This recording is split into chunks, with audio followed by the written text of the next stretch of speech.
Iran's President Ibrahim Raisi received the red carpet treatment as he arrived in Kenya on Wednesday.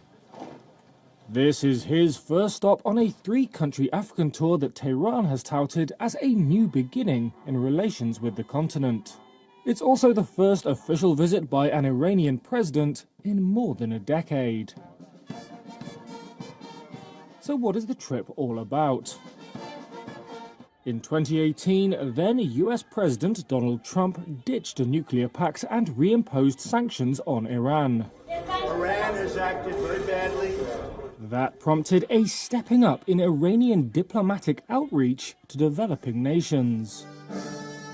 In June, Raisi visited three Latin American countries, Venezuela, Cuba and Nicaragua, shoring up support with allies hit by similar US measures.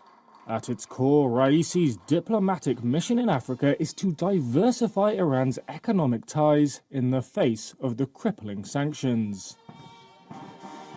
Therefore, what's on the agenda is trade.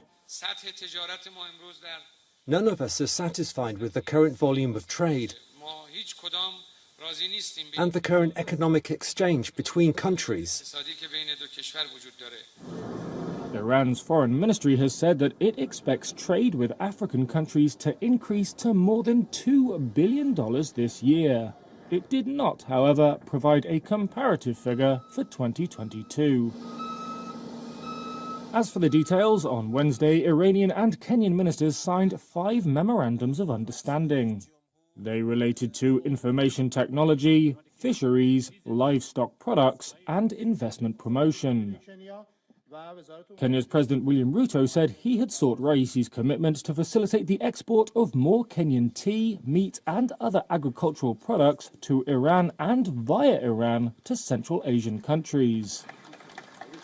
As for the rest of the trip, trade and bilateral relations also on the agenda in Uganda, and Raisi's final stop in Zimbabwe. So guys, here we see the Iranian president is in Kenya. He's doing a 3-country tour stop in Africa: Kenya, Uganda, Zimbabwe. But his first stop was in Kenya. I see they signed some trade for sharing tea, meat and other agricultural products. This is gonna piss off America because America don't want Iran to have no contact with no other country because they try to cut them off from since the whole nuclear deal issue. And America is going through this thing right now with Africa as well.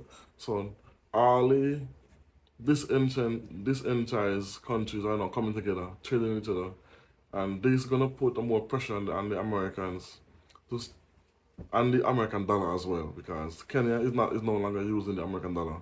Iran don't use the American dollar, so when they trade, they're gonna trade in their own currency.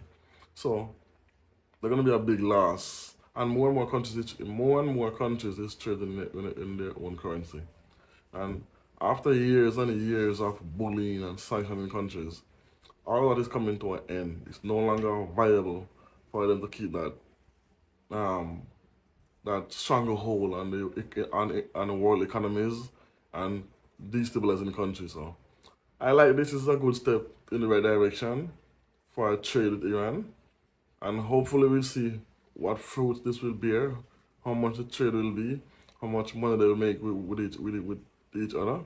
But also it's very good because Uganda and Zimbabwe as well. Especially Uganda, no, not Uganda, Uganda and Zimbabwe, they are heavily sanctioned by the Americans currently because of the anti-LGBT law, and they have been sanctioning Zimbabwe for decades now, since Mugabe took back the land from the colonizers and gave it to the locals. So I like this look. This is a very good move in the right direction. Iran is now finally stepping out, and Iran have a major economy as well, so with these two economies colliding, it will be a great look for both of them. So let me know what you think about this in the comment section. If I know what America will say about this, let me hear your thoughts in the comment section. Boom.